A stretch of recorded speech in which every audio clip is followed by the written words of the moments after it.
I'm Bill Wogman, staff writer for Ohio Valley Outdoors. With the erratic availability of centerfire handgun ammunition and high prices, it's hard to practice if you don't have the ammo, or it's quite expensive when you do. One solution is the increasing popularity of 22 versions of centerfire semi-auto handguns, like the Smith Wesson M&P22. If you've been considering a new rimfire handgun, here's an overview of the Smith Wesson M&P22. Picatinny style accessory rail, drift adjustable post front sight with white dot, adjustable low profile rear sight, aerospace aluminum alloy slide, articulated trigger, matte black finish, single action that is blowback operated, hammer fired mechanism with an internal hammer, 12-round magazine with reversible magazine release, ambidextrous manual safety and ambidextrous slide stop, polymer frame with metal inserts, polymer grip with fixed backstrap. When you put this M&P22 beside an M&P9, the two handguns are strikingly similar. Some visual differences like the magazine well, the bore, or the thumb safety are obvious. Other differences are very subtle. There is a noticeable weight difference, but the overall feel of the M&P22 is just like the M&P9. Here's a comparison of the weights, the dimensions, and the grip. To test the accuracy of the M&P22, it was equipped with this UM3 mount from Tactical.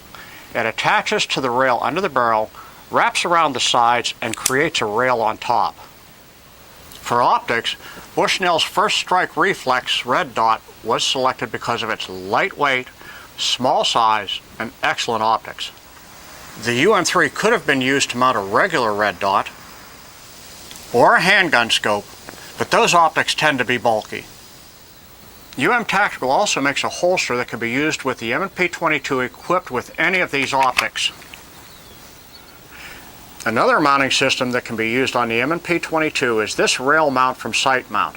It simply replaces the rear sight, giving you a Picatinny rail mounted right on the slide. There are two definite advantages to this mount. First, the optic is right on top of the slide for a comfortable sight picture.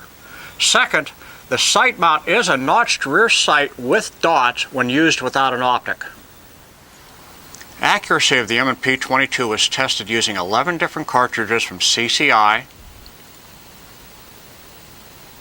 Federal, Remington, and Winchester. Usually, certain cartridges will produce better results than others in the same firearm. Except for the 1650 foot per second Winchester Super X10 HP, all cartridges produced similar results. At 50 feet, the M&P22 consistently produced 3-shot groups from 3/4 of an inch to 1 1/4 inch. CCI Tactical, Federal Value Pack, Federal Auto Match, Remington Thunderbolt, and Winchester M22 all produced 1 or more half-inch groups. Here's some of the video.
Reliability and functionality were tested with CCI Mini Mags, CCI AR Tactical, Federal 550 Value Pack, Federal Fresh Fire Pack, Winchester 222 round bulk pack, and Winchester's M22. The M&P22 was tested by firing 50 round strings with magazine changes and shorter strings with partially full magazines. Also, the magazines were loaded with the same ammo or different brands of ammo in random order.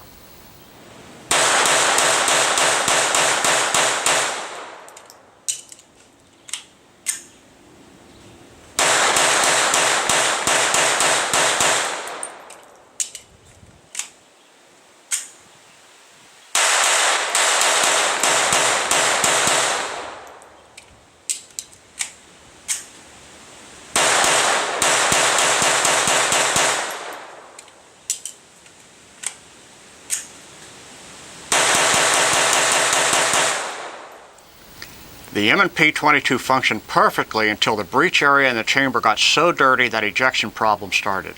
A quick cleaning fixed this when it occurred. In total, about 1,400 rounds were fired. The M&P22 had 0 failure to load problems. The failure to eject problems only happened when the breech and chamber area were very dirty. There was something else I noticed. With most semi-auto handguns, you have to firmly insert a loaded magazine with enough force to ensure that it locks securely in place. This isn't necessary with the M&P22. The magazine locks in place with very little effort, and you can hear a pronounced click. Some of the features I like best about the M&P22 are the factory trigger. It's surprisingly nice for a rimfire handgun. It only takes 7 3/4 pounds pressure to rack the slide. You can see if there's a round in the chamber without partially racking the slide. The rear sight is adjustable for windage and elevation. And the M&P22 has a 12 round magazine, not 10 rounds. Walther makes the M&P22 in Germany for Smith Wesson. It is a dedicated 22 long rifle handgun, not an M&P centerfire conversion.